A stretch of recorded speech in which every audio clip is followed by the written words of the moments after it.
Hey, what's going on? It's Bill Burr, and it's time for the Monday Morning Podcast. For Monday, March 10th, 2025. What's going on? How are ya? How's it going? March 10th. Holy shit. Holy shit. Previews start tonight for Glengarry Glen Ross. Saturday night, we did our first show in front of about 900 people. And, I don't know. Could not have gone better. I was so amazed watching all my castmates thinking about where they were, 6 weeks ago versus this amazing stuff that it became. Not saying it wasn't good from the beginning, but you know what I'm saying. And just hearing where all the laughs were and everything, and everybody was very happy. Crowd was very happy. Cast was happy. People producing it were very happy. Directors and everything. So, we're off. So next week we just have rehearsals, and then we have premieres at night. And then I think next week we just get into the regular schedule where I just have premieres at night. So, I don't know what the hell I'm going to do with myself. With all that free time back, I'll just sit around here being fucking lonely. I am FaceTiming the hell out of my family, but Jesus Christ. The other night I was just sitting here. We rehearsed all day, and then we ran the thing, and I came back to my little corporate apartment here, and I was fucking just like, what am I gonna do? Fucking lonely here. So just ended up it's funny, I don't want to get involved in the politics of the New York comedy scene, but I was trying to find a comedy show to go do where there was a comedian that I knew, because I haven't lived here in almost 20 years, right? So I start checking out all of these different comedy clubs around town, and I'm looking them up, and I'm trying to go to their website, and I keep ending up on the website of the New York Comedy Club. And they're doing that douchey thing where, I was looking for Gotham Comedy Club, and then, they have in New York Comedy Club has in their search, Gotham's #1 comedy club. So you end up on their website. It's fucking dirty pool, man. So I ended up going down to. It was weird. I felt like, remember in the Blair Witch where they just kept coming back to the same part in the woods? That's what it's like searching a comedy show in New York City. No matter what comedy club you look up, you end up at the New York Comedy Club's fucking website. Anyway, so I ended up going down to the Gotham Comedy Club, and they have their main room upstairs, and they have the one downstairs. So I ended up doing a spot there, and hanging out with Chris Mazzilli, who I've known, Jesus Christ, I've known him since I came to New York. So we had a great time catching up. And so I figured that's what I'm going to end up doing. What's funny is the Chelsea Hotel is right next to the Gotham Comedy Club. And I was actually thinking about spending a weekend there just to fucking do it, because it's such an iconic hotel. And it's one of those ones back in the day, before all these never-ending wars, before banks took over our money supply and took us off the gold standard, so people could actually live. You know what I mean? And you could live at the Chelsea Hotel, which now, to live at a fucking hotel in Manhattan, I mean, you'd have to be one of these fucking billionaires, right? But back in the day, I mean, they had mailboxes there, and all these amazing actors and artists and everybody had lived there. Some dark shit there. I believe that's where Sid Vicious and Sid and Nancy met their end, I think. I don't know. I don't remember. But anyway, I wanted to go down and stay there or whatever. But I don't know. That's a weird thing about, I hope we can get back to that. When I was a kid, if you, how it worked, if you were working class, the rule was your rent or your mortgage was 1 week's pay. That's what it was. But if you moved to New York, it was okay for it to be 2 weeks' pay, because New York was always expensive, right? And now I don't know what. Now I'm meeting all these people on the road. They're fucking working 40 hours a week for a month and they can't make it, which is really bad for this country because then people have to get a second job and that's less time you can spend with your kids and they need you. So hopefully they will fix that. Not holding my breath. Anyway, plowing ahead. So last night we did the first run through in front of the crowd. It went great. I had some friends come out and stuff, and be dropping names all over the place. My first acting teacher, Peter Kelly from the Harrison Project, way back in the day, way back, 30 fucking years, 1994, I started taking classes with him. He surprisingly showed up, and we had a great time getting caught up and laughing about the old days. It was like a perfect night. And then, I went out with some friends, got a burger, and then just walked into this sports bar, and the fucking Celtics-Lakers is on, right? So it's the second half. Go in there. The Celtics are up by like 17, 18, 19 points. And it's like the third quarter. And I say to both my friends, I go, this is going to be a 2-point game in 5 minutes. All right? And, of course, I don't understand the psychological makeup you have to watch a fucking NBA game. I just don't get, like, all of these fucking games now, like, I swear to God, NFL football, no game is over. It's never over. None of them are ever over. It's weird. That's not the way the games used to. I know they've made all these rule changes and stuff, but I don't know. I don't know what the fuck I'm watching anymore. So we're up by 17, 18 points. It gets down to 16. It gets down to 15. Gets down to 13. And we're like, all of a sudden, we've gone cold. It's a game of runs, dude, right? All of a sudden, we go cold.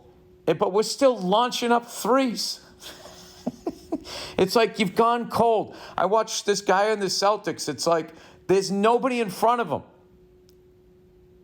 Nobody in front of him. He could just walk to the elbow and take like whatever that is, a 12-footer or something, right? And what the fuck does he do? Launches a three. Clank. And then all of a sudden, the announcers, oh my goodness gracious, Roger Clemens is coming back, doing that shit. And then like this whole idea that the entire NBA, the way that they've built their brand, like Charles Barkley was talking about how, it's like, why are the Lakers getting all this attention? He said Cleveland and Oklahoma have been balling the whole fucking year. Lakers have been good for 2 weeks, and now nobody's talking about Cleveland or Oklahoma, right? So somebody wrote in the comments, who gives a fuck about Cleveland and Oklahoma, right? And I wanted to be like, well, you just proved his point. That's what's wrong with the NBA product, is fans are like conditioned that only like a few teams compete. Like that's what it is. Like Cleveland doesn't matter. Oklahoma doesn't matter. All of these fucking teams, like it's Miami matters, Lakers matter, Golden State matters. Just like that whole stupid trade that the Dallas Mavericks get rid of their fucking star player because he doesn't make, I don't know. I feel like he doesn't make the NBA any money in Dallas. And it's way better for the owners with revenue sharing if he pairs up with LeBron. But it is kind of funny, like the Lakers, like for as successful as they are, they just do not have an ability to manufacture their own stars. The last fucking person that they had was Magic Johnson. 1980 was the last time they fucking drafted the right guy. Everybody else has been a fucking, some sort of move. I know a lot of you youngsters are going, what about Kobe Bryant? Kobe Bryant got drafted by the Charlotte Hornets and then straight up said, I'm not playing there. And the NBA said, okay. Like, what does that tell Charlotte's fan base? Oh, we're never going to be good. We're not allowed to be good. It's really strange. So, anyway, and then just listening to these fucking announcers selling me this game and just going, Luka's definitely hurt. He is not moving. Anytime he missed a shot, he is not moving. He is in pain. It's like, it's March. Everybody's hurt. How many times are you going to make excuses for this fucking guy? So I'm sitting there like, if I could have literally just, if I wasn't with other people, I would have got up and walked out of the bar. Just watching that. It's like, I don't need this fucking anxiety. And then the officiating. The fucking officiating is like, this fucking guy on the Lakers, right? He's got the ball. He's down low, dribbles out to the three-point line. I think it was Luka. Stops dribbling, looks around, and then starts dribbling again. And I'm like, he picked up his dribble, right? Nothing. And I'm not saying this is like preferential treatment to the Lakers. This is like league-wide. Like when I was a kid, when you first started playing organized basketball, like in my school, it was like 4th or 5th grade, like the dad officiating the game would have called that. Like you wouldn't miss that. How do you miss the guy with the ball picked up his dribble and started dribbling again? It was so obvious, but they didn't blow the whistle. Even the announcers are going like, I think he picked up his dribble. It's fucking bizarre. They don't call traveling. The whole thing is just, it's weird. It's like a shoot around. I don't know. The whole game is just, I don't know. It's kind of like passed me by. But the thing about an NBA game that I've never been able to handle is just how I am. This here is not shitting on professional basketball. This is just me. I can't fucking handle being up by 20 points and 5 minutes later, it's a nail biter. I just don't need that. I don't need that in my life. I am fucking wound up enough as it is. I've had enough disappointments in life. I don't need to fucking an NBA game moves the same way as like a horror script, like a horror movie, you know, where it starts off, oh boy, we got a new house. Isn't this great? Oh, look at this swing out back. Gee, honey, we really did it, right? Then you meet your first weirdo neighbor. All of us, leads down to fucking 16. And all of a sudden the swing in the backyard starts swinging. Nobody's on it. Leads down to 12. Right? And then the fucking guy's coming up the goddamn stairs with the axe. And you're only up by 2. Every fucking game. I can't. I don't do horror movies and I don't watch NBA games. The way I am. I had like Tourette's when I was in that bar. I was just sitting there. Yeah, launch another fucking 3. There you go. Nobody underneath. Well, the analytics say that you just live and die by the 3.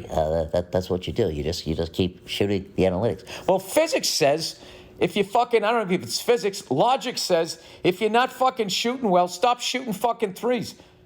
I wonder if that would work, if this is just overly simple in my overly simple brain. If I was an NBA coach, I'd be like, all right, listen, we're going to do what the fuck everybody does. We're going to go out there, we're going to launch 48 threes and take 1 layup if it's there in the first quarter. All right, here's the thing. If we're not hitting our 3s, get inside the arc. Get inside the arc. I got this concept. If you're cold, why don't you try to take shots closer to the basket? All right, you start feeling it again. Go out to the boonies and get back out to the 3-point land. You start hitting your 3s early. You're hitting your 3s early. We fucking bury them. We're up by fucking 12 after the first quarter. They start coming back. We get cold. Get inside. Get inside of it. A 3-pointer is only 1 more point than a 2-pointer. Do I have to tell you that? Feed somebody down low. Take a fucking 8-footer, you dumb cunts. Nope, just keep shooting the 3s. Just 3, cheeseburger. Fucking insane. No strategy. No strategy whatsoever. You just go down, nobody underneath. Don't wait for your teammates. Got an open look, take it. Take it. Doesn't matter. Go back down, do it again. One of them's going to go in. And it's worth 3 whole points. Do you understand that? 3 whole points. You don't want that garbage shit. It's like those people who shop at Erewhon who don't realize that that's the same exact food that you buy at Ralph's, minus 1 ingredient, or Trader Joe's. You're eating the same fucking shit. It's just more expensive.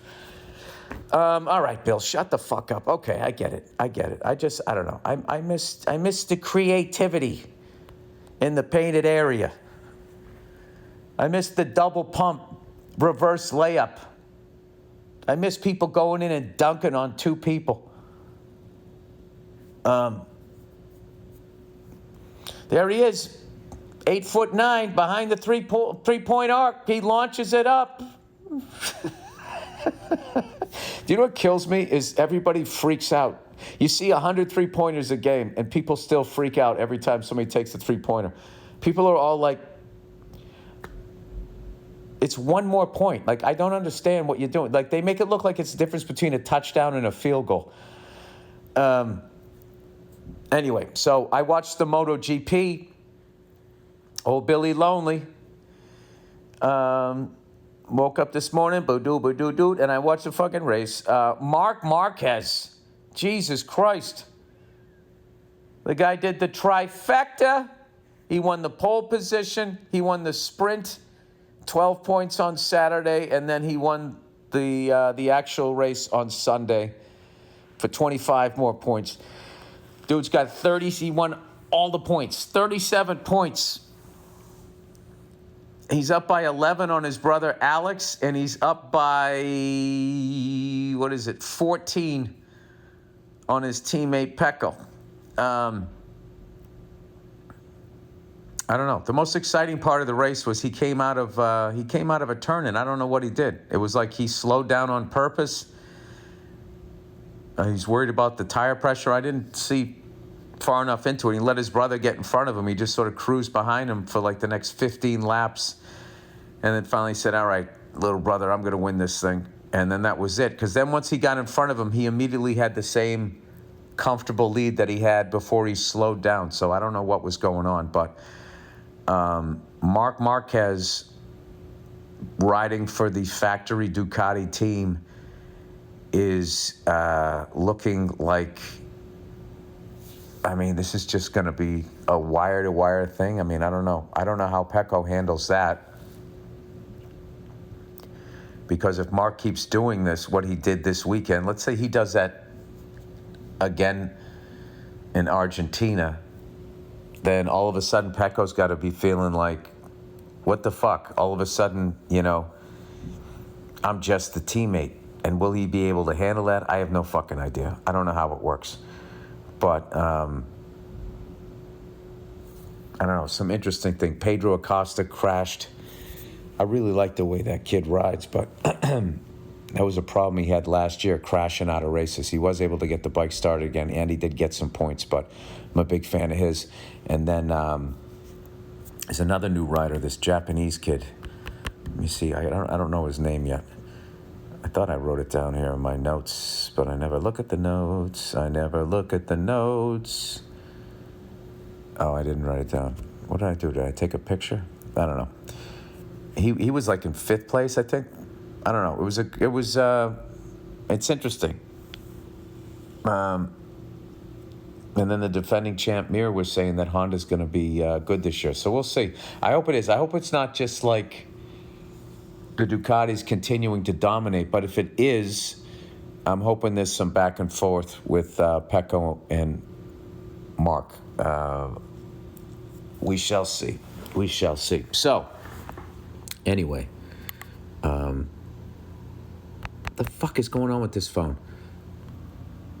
Okay, Ogura, that's his name. Sorry, just had a sneezing fit. Had to hit pause here. And here it... Ew, fuck! All right, I think that was it. All right, anyway. So I'm back into that, and then I want to see Lewis Hamilton driving a Ferrari. I got to get into that. I don't know when that starts, but... oh, my God. And then also my fucking Bruins. Holy shit. Who admittedly...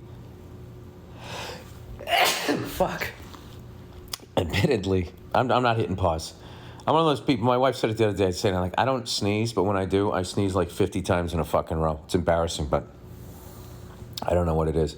But I'm sure one of you online doctors can tell me what my condition is. You don't have enough rutabaga in your diet, dude. Have you tried the rutabaga diet? Anyway, fucking Bruins. Trading away Brad Marchand, that was hard. That was fucking tough. I get it from a business standpoint because we weren't going to be good anytime soon. So if we signed him, I think he wanted a 3-year deal. If we signed him, it would tie up a bunch of money and we would just be bad. And I don't know. I'm happy for him going to Florida because he's with the contender, defending Stanley Cup champs, been to the finals 2 years in a row. So I don't know, but that sucks. I wanted him to retire a Bruin. Also, by the way, I can't believe he's 36. I thought he was like 31. Time just flies. But whatever. Hats off to Brad Marchand. What a fucking career he had with us. Without a doubt, one of the all-time great Bruins. And like I said, I'm really happy that he's going to a contender. But, you know, and then Charlie Coyle, where do you go? Where'd they send him? Toronto? Kids from Weymouth playing for the Bruins. It all made sense. I don't know. It's so I guess we're rebuilding. But just seeing where the team went, all these guys, DeBrusque's gone. All of these guys are gone. We'll see. But you know, I believe in the front office. We'll see what happens. All right, and with that, let's. No, wait. One of them went to. I think Charlie went to the Avalanche. That's where he went. I don't know. I've been doing this acting shit here, so I'm out of the loop here. All right, let me. I got to advertise here. The Patrice O'Neal tickets available for the 12th annual Patrice O'Neal Comedy Benefit, Sunday, March 18th at the New York City Center. My favorite gig of the year. I get to work with all of these comedians that I came up with, that were friends with Patrice. I get to work with people that weren't around now when Patrice was around, but they were influenced by his comedy, and I get to hear all these great stories of when they discovered, or, you know, I used to watch Tough Crowd, you know, Colin Quinn and Patrice and Norton and all of those guys. You just get to hear these great stories. Also makes you feel old as hell, but it's really fun to see Patrice's influence still on stand-up comedy. Once again, a testament to how great he was. And also, you know, his clips now, I mean, shit, he passed a long time ago, and his stuff still holds up. Still holds up. I watch his shit every once in a while. It comes up, you know, if I'm not feeling like, if it doesn't make me too sad, I will watch it. And that's what I always just walk away shaking my head. I'm like, that's still fucking funny. It's not dated. It's just fucking timeless. Timelessly funny person. Such a huge loss, but this is the one positive thing. All the money goes to Patrice's mom. We make sure that we take care of her because Patrice was taking care of her. Here's the lineup this year. We got Rosebud Baker, Greer Barnes, arguably the hardest guy I've ever had to go on after. Greer Barnes, D.C. Benny. D.C. Benny, one of the Boston Comedy Club legends from back in the day down the Village when the Village was the Village. You did not want to go on after D.C. Benny. Two killers right there. Rosebud from SNL. Tim Dillon, another killer. Nimish Patel. Sean Patton. We got all killers. Rich Voss, another killer. I'm going to be mopping up towards the end, and then we're going to try to get a special guest. I've been asking some people, we always have a nice surprise. We try to have a nice surprise for you. Tickets are $75. They can be purchased at New York City Center, www.nycitycenter.org/Patrice, Patrice, Pat Rice, 2025, or by going to my website, www.billburr.com. It's such a great event every year, so I hope to see you there. All right, it's a good excuse to come to New York. Take your broad shopping. You don't need another one of those. I know, but it makes me happy in the moment. Okay. Shopping with your wife will be back after these messages. Oh my God, look at that thing that I already have, but it's in a different color.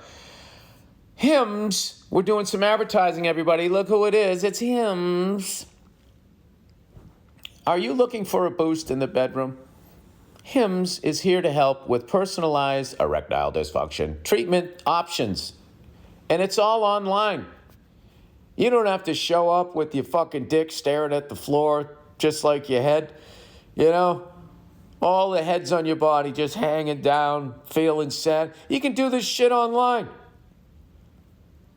Totally discreet. You know, when your car breaks down, you take it to a mechanic with no hesitation. You need it, and it's not something most guys can fix themselves. And men should think the exact same way about their dicks. No, about erectile dysfunction. The reality is you might be hesitant to seek help. Thankfully, through HIMS, you can get access to personalized erectile dysfunction treatment without stepping outside your door. HIMS is changing men's health care by providing you with access to affordable sexual health treatments from the comfort of your couch. HIMS provides access to a range of doctor-trusted erectile dysfunction treatments like chewable hard mints. Oh, the cruel irony of chewing a hard mint with a limp dick. But all of a sudden, your dick takes on the fucking traits. Hey, you are who you hang out with. Don't get those soft, chewable erectile dysfunction mints. You get the hard ones. And Viagra and Cialis. And they're generics for up to 95% cheaper. They have the RC Cola of Viagra if you want it. The process is 100% online, so there's no need for uncomfortable doctor's visits. I don't know, like I said, I guess if you're a young guy, it would bother you. But if my dick stopped working, I mean, I would just walk into the doctor. I would be laughing like, yeah, man, what can we do here? What can we do? Let's get Johnny back in the race there. Just answer a series of questions on their site, and a medical provider will determine the right treatment option. If prescribed, your medicine ships directly to you for free. No insurance is needed, and one low price covers everything from treatments to ongoing care. I have a question because I never took a health class. I don't know. Forget about the female body. I don't know anything about the male body. If you're impotent, right? How do you get the jizz out of you? Like, how does that happen? Is that like do they work in concert? Your balls and your dick? Like, I might have to look that up. I'll have to write it a little more eloquent. Hey, when your dick don't work, what happens to the jizz? Send. All right, no insurance is, how do you get it out of you? You know how you get it out of you? Petty arguments with your wife.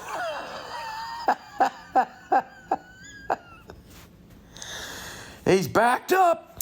No insurance is needed, and one low price covers everything from treatment to ongoing care. With hundreds of thousands of trusted subscribers, HIMS can help you find the erectile dysfunction option that works for you. Start your free online visit today at hims.com/Burr. That's HIMS.com/Burr for your personalized erectile dysfunction treatment option. hims.com/Burr.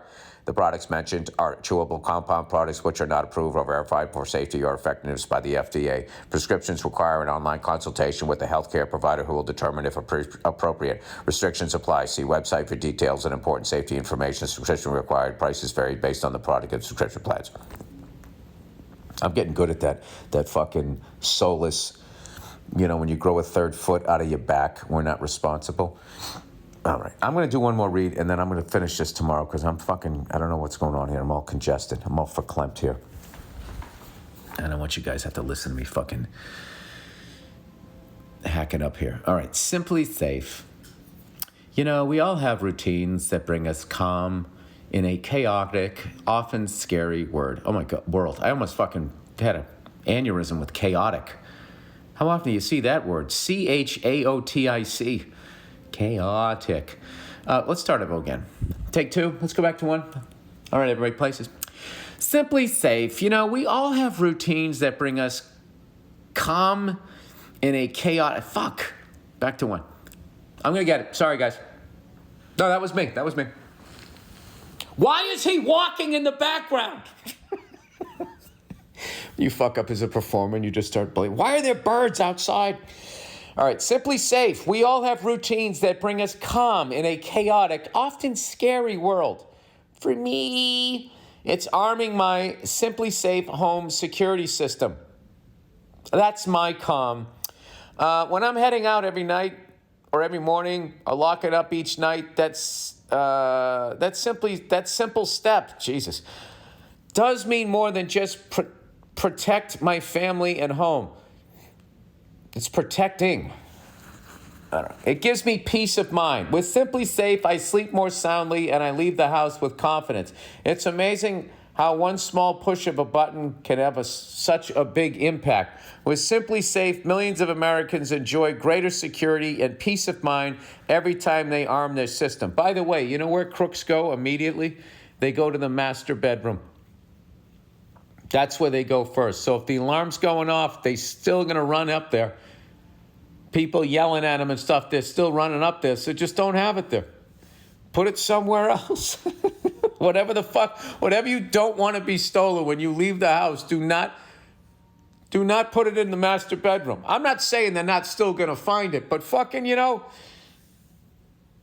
make it a challenge. Little Easter egg hunt. With Simply Safe, millions of Americans enjoy greater security and peace of mind every time they arm their system. Traditional security systems only take action after someone has already broken in. That's too late. Simply Safe's Active Guard outdoor protection can help prevent break-ins before they happen. AI-powered cameras backed by live professional monitoring agents monitor your property and detect suspicious activity. If someone's lurking around or acting suspiciously, these agents see and talk to them in real time. Activate spotlights. I gotta love the spotlights.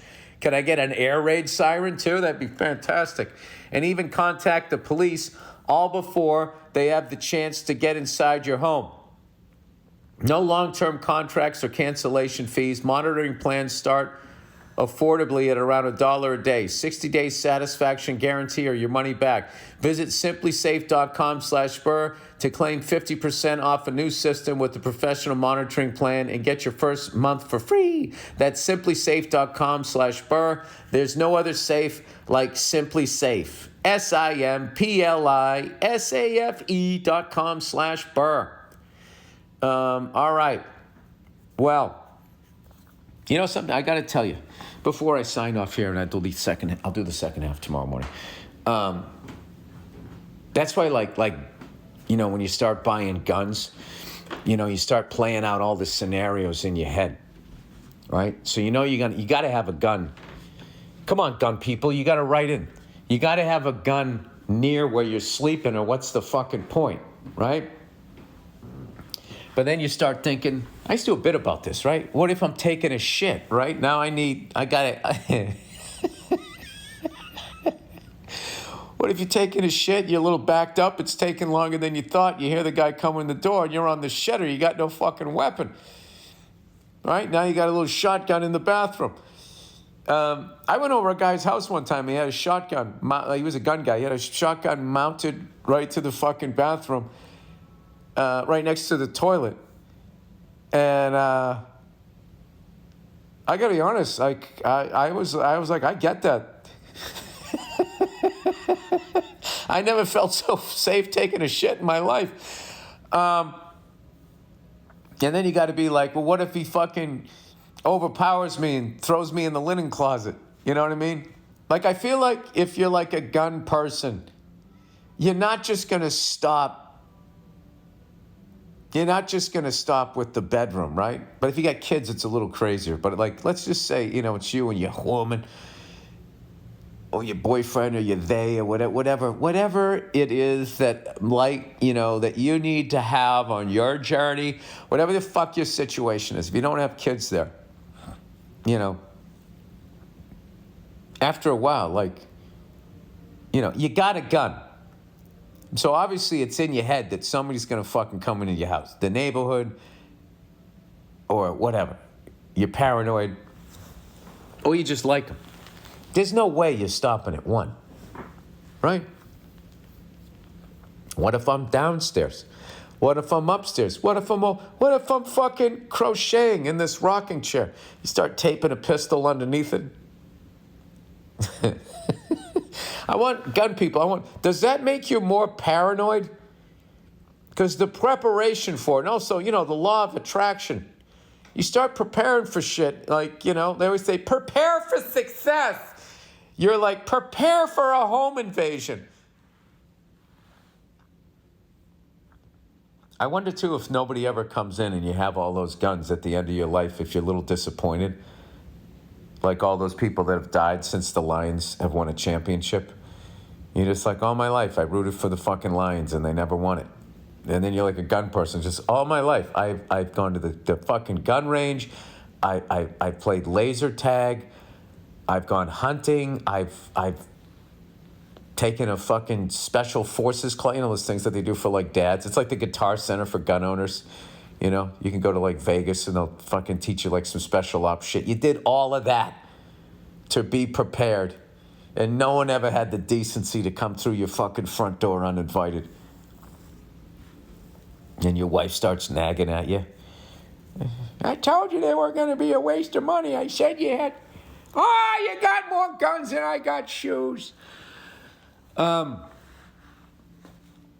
Anyway, all right. I'm going to take a break here, and then I will finish the podcast tomorrow morning. You don't need to know that because I'll just edit it together. All right.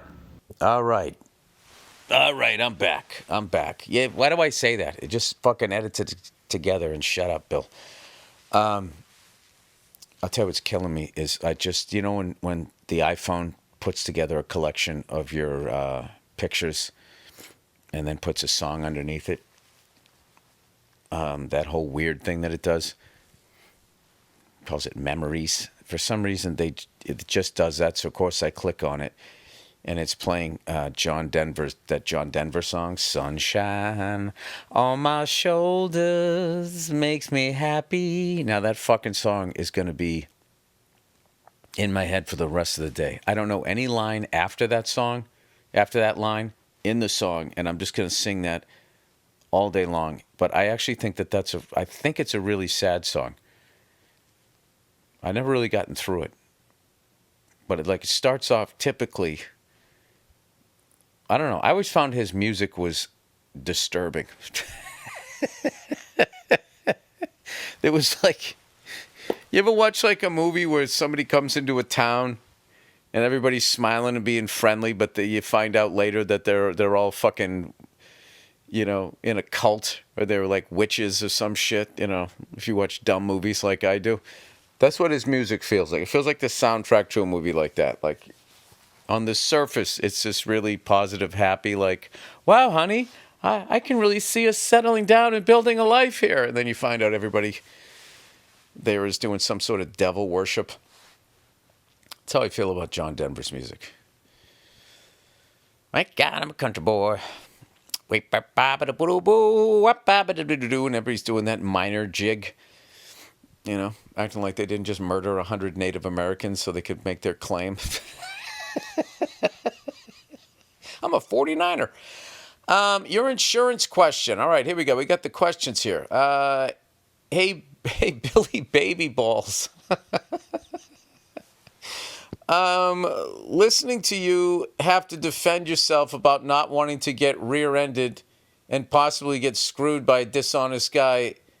It's wild you had to explain that, by the way. Yeah, thank you. I thought I was going crazy, but, we're living in a crazy time. We've always been living in a crazy time, but now it's just like overtly crazy. Like, you watch an NBA game and the star of the game double dribbles in front of everybody on television. And in order to double dribble, obviously you have the fucking ball, so everybody in the fucking building is looking at you and they don't even call it. How does an NBA referee miss a double dribble is fucking beyond me. It's fucking beyond me. They called that shit in 4th grade. No one misses a double dribble. You're dribbling, you stop, and then you dribble again. There's no way to miss it. It's literally, it takes like 4 seconds to pull it off. 1,001, 1,002, and he dribbles again. Wait, you know what it is? Is during that 1,001, 1,002, so much time went by since he dribbled those 2 seconds, I forgot. I couldn't remember if he had dribbled before. It's fucking unreal. Have you ever seen that LeBron dunk when he goes across half court, stops dribbling, takes 3 long steps, and then like 5 quick, boop, boop, boop, boop, boop, and then he fucking dunks it? He was playing rugby. He was just running with the fucking ball. He should have just slid. You know, they slide for whatever reason. He should have just slid into the front row. I don't know. It's strange. All right. This person said, I've been an insurance adjuster for a few years for a major carrier, and depending on the state, the claimant, I gotta get my glasses. I thought there was an R in there. Has up to 2 to 3 years to report the claim. Or 2/3 of a year. That's what it is. Obviously, the sooner you report it, the better, because it'll need less intense investigation. But legally, you're able to take your time a bit. Side note, absolutely, that guy was planning to run and just never respond. I get giving the working guy a break, but why did the other email jackoff not assume the guy that got hit isn't also a working guy? Sounds like a projection. 100%.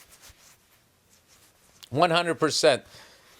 To get you guys caught up, somebody wrote in, was talking about somebody rear-ending him and then being like, hey, man, like, you know, I don't think we have to put this through the insurance companies, man, da-da-da-da. And then he just kept promising that he was going to take care of the guy's bumper, and he doesn't. All right? So I was going like, yeah, that guy's a piece of shit. So somebody wrote in being like, you know, what the fuck, man? You're going to, like, fucking come down on the working man? I mean, he hit your bumper. Like, that's what they're there for. Yeah, that was a piece of shit sticking up for a piece of shit. And then this person goes on the letter goes on to say, fuck the billionaires, especially the insurance douches. Well, that's weird because you work in that industry. So how does that work? Well, I work in show business. Look at all the fucking horrible things that's happened in this business. Maybe you're one of the good ones. Love you. Say it back. All right. Well, thank you for fucking sticking up for me. I thought I was losing my mind. All right. Suit measuring tape. Hey, Billy, the fabulous elderly workout influencer. Well, you know, when you're an elderly workout influencer, the great thing is you get to show people your results with your shirt on. Let's see. I just wanted to let you know, in a recent podcast, you were talking about the measuring tape you recently purchased was showing higher than normal numbers for your measurements. Once upon a time, I worked at a men's suit store, and typically the waist size of your jeans ranged anywhere from 2 to 4 inches lower than your actual waist size. That tape or slacks for a suit would show. For instance, if you were 34 waist in jean, your waist for slacks would be 36, 38, because jeans stretch and slacks typically do not. Hope this helps in your judgment of yourself and your shirtless yoga. P.S. Go fuck yourself. Yeah, I mean, listen, the tape doesn't lie. The jeans do. It's so stupid. I feel like the jeans are in business with the people that poisoned our food supply and then big pharmaceutical. That's the triangle of death. All right? You buy a pair of 34-inch jeans and you can wear them until you're a 39-inch waist. And then you're like, oh, well, I went up to 35, 36-inch jeans. I need to lose 2 inches. And it's like, no, you need to lose like 7. That's where I ended up, you know? But you don't notice because your jeans have an elastic band on them now. So they just keep stretching, right? And then meanwhile, you're filling your fucking gut up with this fucking poison. And then now what? Now you need big pharmaceutical. There you go. And then you go into the hospital, and then they don't cure you. They keep you alive. And then you die. And you weren't able to work because you were so fucking sick and you accrued a bunch of debt. And the credit card companies aren't going to eat that. They pass that on to your loved ones. So what's the moral of the story? Start wearing slacks. All right, neighbor wants to store. You know what the slacks version of the elastic waist is? Suspenders. I don't think I've ever seen somebody in shape wear suspenders. It's always been a fat fuck. I remember there was a moment where they were like in style. It was really bad. At least in New England it was. And these guys would come to work with green suspenders that had blue whales on them like they were fucking 5-year-olds. It was a really weird time.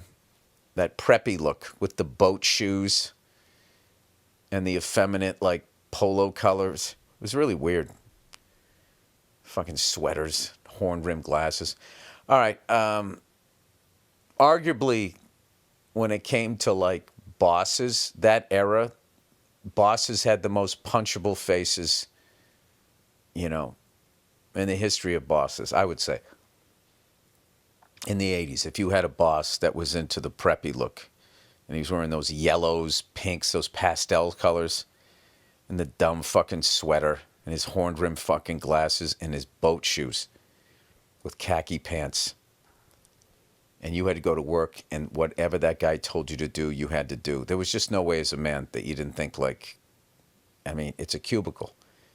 It's stupid. Like, the walls start at the floor like a normal wall, but they don't meet the ceiling. So, like, what am I giving up here? Popping your head up like a whack-a-mole, trying to see where that cunt was. Watching him work his way through the maze of failed dreams. Sorry. All right, neighbor wants to store clamped motorcycle in my property. What does clamped mean? I know, like, I remember hearing on one of those car shows, he was underneath the car saying this thing has been boxed and blah, blah, blah. It had something to do with welding. I don't know what clamp means. I think it means a do-it-yourself. Fuck. I don't have time to fucking look it up. Dear Bill Petit Burr. No, Bill Trop Grand. Long time fan and a listener here. I have a situation that I wanted to ask for your thoughts. My neighbor recently asked me if he could store his motorcycle in the porch in front of my house. On the porch, you mean? When I asked him what was the reason, he mentioned that he couldn't afford to get the clamp removed. Oh. It's like a Denver boot. What they used to call those things. Yeah, when you park and they fucking put the thing on. And if it stays on the street, he can get fined or taken away. He didn't want to give more details apart from that he needed it to be for 3 months. He also said that I'm not using the space in the front of my house, so it shouldn't be a problem. While adding, you scratch my back, I'll scratch yours. The fact that he's talking about the space in front of your fucking house, fuck this guy. Right before that sentence, I'd be like, all right, this is the deal. You just got to be like, all right, man, I'll do you a solid. But literally, this is the date. Let's look on our calendars. See this date? You see this at 8 in the morning, this fucking hunk of shit is going back. It's getting off my property. I would do that until he said, you know, you're not using the space in front of your house, so it shouldn't be a problem. You scratch my back, I'll scratch yours. He's not going to scratch your back. Fuck this guy. I was a bit thrown off, to be honest. And as he's always seemed to be a nice guy, volunteering to do things, I told him I'd think about it and come back. I spoke to a few people about it, discussing if I'm a bad person for not feeling comfortable with this, especially when it's for so long. I tried to rationalize it, but I do not really want to have someone else's clamped motorcycle on my property in front of my house. Yeah, tell him that. Just say, listen, you know, I think I would have done it until you suggested, you know, you got that front of your house and I'm not using it. That made me feel weird and uncomfortable. Made me feel like you're not a good person. Like, just be direct with the guy. Like, what do you honestly give a fuck? Unless this guy has felonies and he's going to get physical with you, and then you don't need that shit. then you just say no. You don't have to be honest. But, like, why do you give a fuck about this guy's feelings? You know? And I don't mean you. I'm actually talking about myself, too. Like, why are we this polite? Anyway, he continues and says, I've tried to rationalize it, but I don't really want to. Okay, a bit of a background. He also has a car and a work van that he asked me a year ago if he can park on the street in front of my house, which I did not mind. Yeah, this guy's like a fungus. The other day, he asked me why I haven't come back to him for a few days with a response, and I politely told him that it's way too long and unfortunately won't be able to help him on this. Very nice. Good work. He got very upset and started yelling, saying that he has always been willing to drop everything for me, and he is now in a bad mood. So going forward, to not call him or ask him for anything. Fun fact, I don't actually have his number or asked him to do anything apart from suggestions, as he is an electrician and a handyman. Well, you are asking him his advice on some shit. I mean, but I don't think that means that he now has to stick his fucked up motorcycle on your... leaned against you. Why can't he put it on his property? He doesn't have any room on his property? What do you think? Initially, I felt bad about it, but after the last interaction, especially when he was yelling at me in front of my 2-year-old child, I felt less about it. Dude, I think you grew up in a fucked up house. I think you did. The fact that you're questioning yourself on this. You're 100% right. Did you grow up with people screaming and yelling around you so it seems normal? Or giving you a guilt trip? Fuck this guy. Apologies for the way too long email, and looking forward to seeing you in April on Glengarry Glen Ross. All the best to you and your family, and go clamp yourself. No, dude, you're 100% right. Fuck this guy. Fuck this guy. And you don't need to escalate shit, but that's one of those things, you know. I mean, I feel like, buddy, if you ever yell at me like that again in front of my 2-year-old child, I mean, this guy's a fucking piece of...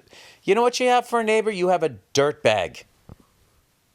I mean, Jesus Christ. Let's look at the detail. Okay, he yells at you in front of your 2-year-old kid. All right? He has a van. What else? What's his other vehicles? He has a work van. He has a car and a work van. Well, he's an electrician. All right, so you got to leave dirtbag out of the van world. Dude, he's an electrician. This guy should be making money. He's got a motorcycle that, I don't know. Why don't you just go pay the fucking fine? Don't electricians make like, I don't know, when I was a kid, they make like $25 an hour. They made a ton of money. Yeah, fuck that guy. Fuck that guy and all of his problems that somehow end up in front of your house or on your property.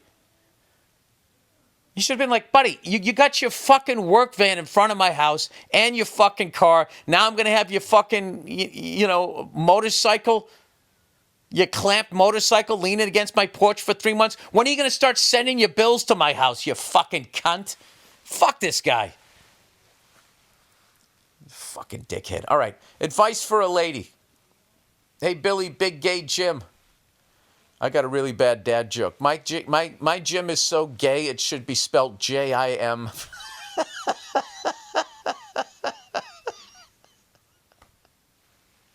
There's just a neon sign of a gay guy named Jim going, hi, as you come walking in. All right, long-time lady listener. I need your help. I worked on Wall Street and was recently laid off. It's been really difficult getting back in the game because most of the competitive jobs in this industry are being outsourced overseas. So my options are, this is what these fucking billionaires are doing. You know, everybody keeps politicizing the job loss. It has nothing to do with Republicans or Democrats. It has to do with these billionaire cunts. They've been using sweatshop labor. We've been competing with that ever since they got sick of unions. You know? And they just said, fuck it. You have your union in your factory. We're fucking moving overseas. And I remember when they were like, you got to start making stuff back in this country. And they go, well, we would, but if we made sneakers in this country, they'd be $7 million a pair or whatever. And what they didn't say is like how before they left, sneakers were affordable. But what happened is when they left, all that money they had to pay American workers, basically a living wage, they didn't have to when they went to another country. They could pay them sweatshop wages. So if they moved the factory back here, they weren't going to take that loss. They were going to pass it on to the customer. And that's why it would cost $80 zillion. Not because the American worker wants too much money. It's because the cunts at the top want to keep the profit of sweatshop labor. That's what it is. They are heartless fucking people. They don't give a fuck about anything other than their immediate family. They don't give a shit. They're fucking reptilian. And they somehow have you believing that if you're not supportive of what they do to human beings in this country, which at this point is you work for them 160 hours a month and you still can't make your fucking rent, you are somehow a communist, socialist, anti-capitalist. It's fucking, their level of greed is fucking off the charts. They're heartless fucking people, and they don't give a fuck about, including the environment. They don't give a fuck. They don't give a fuck about anything. Horrible people. And all these stupid fucking CEOs now. And I love how they're all getting hair plugs and taking jujitsu and trying to change their fucking origin story. They're out of their fucking minds. All right. Advice for a lady. Hey, Billy Big Gay Jim. Longtime lady listener.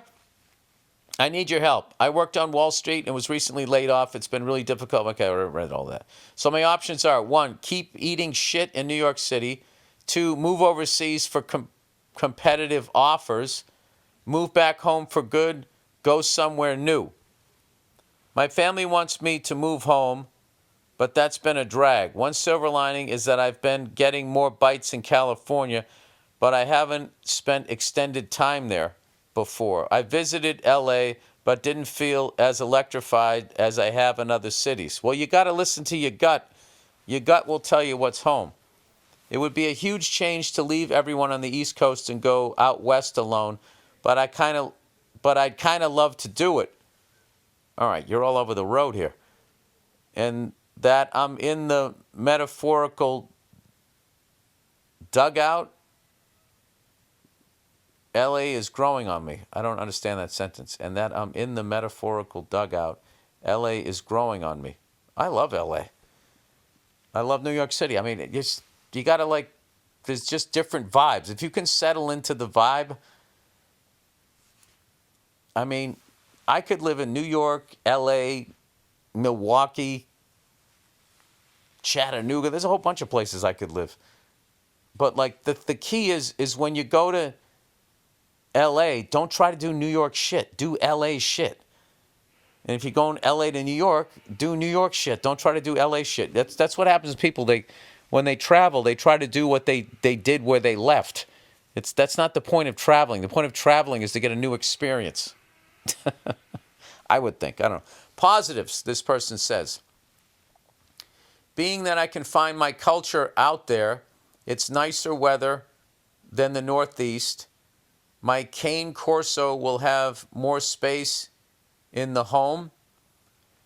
You know, before I read this email, I thought I fucking spoke English. I don't know what a cane Corso is. Is that a breed of dog? Is that a car? I don't know what that is. And I can explore an entire state I have not spent that much time in. Oh, dude, California is gorgeous.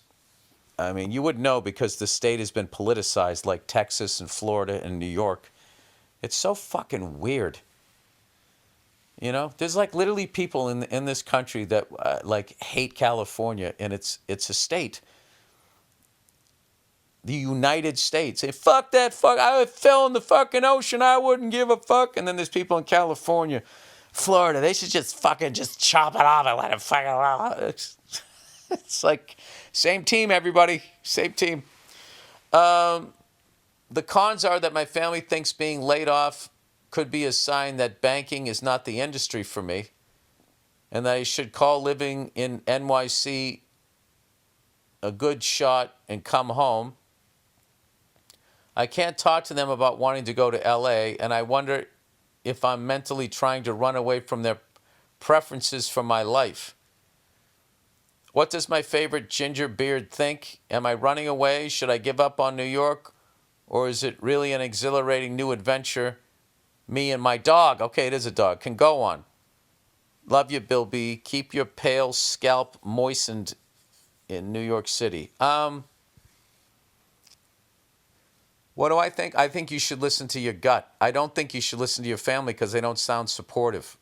They sound supportive of you coming back to them because they love you, but to what end? Like what? I don't know where your home is, but you don't sound excited to go there. You're only young once. Doesn't sound like you're married. You don't have any kids.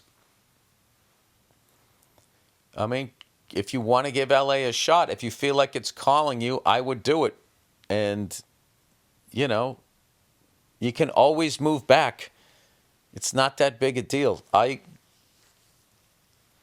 I moved out to LA. First time I lived out there, I hated it because I wanted to be a New York City comedian. And I just, through this business and opportunities, I just ended up out there. And then I kind of got derailed and I forgot what I wanted to do. And then I came back to New York. And then I did the New York comic thing. I got that out of my system. And I after thinking, I'm never going to LA again. Fuck that place, right? I ended up going back out there and I had a different attitude. The first time I went out there, I was like, oh, I'm fucking East Coast. Look at me. I have a 3/4 leather. You know, I'm too fucking real for this town. I did that stupid thing that East Coast people do. Like East Coast people go to L.A. and they think that they're in that movie Footloose, and everybody in L.A. is going to be like, "Wow, you're so edgy, man. You're so much more interesting than me. I'm just a plastic L.A. person." And when they get out there and they realize that nobody in L.A. gives a fuck about your fucking, you know, favorite slice of pizza, whatever the fuck they don't give a shit. And there's too many people out there anyway. It's like their attitude when you bitch about LA is like, well, fucking move back. Nobody told you to come here. I didn't move to where you are. The fuck are you doing, right? So anyway, if you move out to LA with an open mind, the amount of fun that you can have out there for free, just the hiking alone is incredible. The food is unbelievable. The beaches are incredible. And it has some of the most beautiful homes and architecture I've ever seen, which is another one of the awful things about those fires is the amount of just irreplaceable homes. Like I go on Zillow, take a free trip, and just look at some homes that are for sale. Like those Mediterranean houses with the Spanish tiles on top, the arches, the tile work in the bathrooms and going up the stairs. Like the East Coast just doesn't have that with the Garrison Colonials and New England Brickmaster, aluminum siding, and all of those fucking. I don't know. I that's one of the things. This of course this shit on the East Coast that I love, but I will say once living in L.A. I come back here and look at the houses. I'm just like, every once in a while you just see like something unique where it looked like the builder took their time. But it just looks like, oh, so many of the houses out here were just fucking slapped together. Unless there's like a mid-century kind of thing, which has a cool vibe. Just my opinion. So, let me get back to the question here. I fucking totally sidetracked there. All right, am I running away? You're not running away. You're young, you're figuring your life out. Should I give up on New York City? If your gut tells you that you should leave, then I would. If your gut says you should stay here, you should. So what I'm really telling you is listen to your gut. Go somewhere where if you feel excited, if you're getting a good vibe, as you say, an exhilarating new adventure, you and your dog can go on. I mean, that's kind of, to me, that seems like how you're wired. And I don't think that your family is wired to have an exhilarating adventure. I think that they're more conservative and that they like, you know, they've settled into their life and change scares them. I know that they love you and they probably worry about you and they want you to be home. So part of it is that, but you got to live your life. All right. And part of you living your life is I can't make your decisions for you. So I would say listen to your gut. And there's really no, you know, there's no fucking mistakes. You know what I mean? There's no fucking mistake. You know, It's stupid. The weight that you put on a mistake. I mean, what are you clairvoyant? You don't know what the future is. It felt like the right thing to do, so you did it, and it didn't work out. Big deal. You learn from mistakes. The other night, we ran the play for the first time in front of like 900 people. I made a couple of mistakes. And you know what? The mistakes ended up being a good thing because I realized that I can think on my feet and I can get past it. So it's one less thing to worry about because that's a big thing you worry about. Oh, my God, what if I forget my lines? What the fuck am I going to do? So had I done it perfectly and not said the wrong word or flipped the line around, I would still have that anxiety of like, all right, well, I did it right the last time. What if I don't do it right this time? And I would still be in that. Fortunately, I fucked up. It was a blessing. So now I can be like, okay, well, all right, if that happens, I'll figure something out. And it'll work out. No, watch tonight, I'll fall off the stage or some shit. All right, that's it. Go with your gut. Okay, book recommendations. This is the last thing. Great book about the NHL in the 70s. Lots of stories. Just a recommendation for Bill. It's called Hockey Night Fever by Gary Cole. Thanks for all the laughs over the years. I'm a big fan. All right, well, thanks for the book recommendation. I really appreciate it. All right, that is the podcast. Have a great couple of days. Go fuck yourself, and I'll talk to you on Thursday.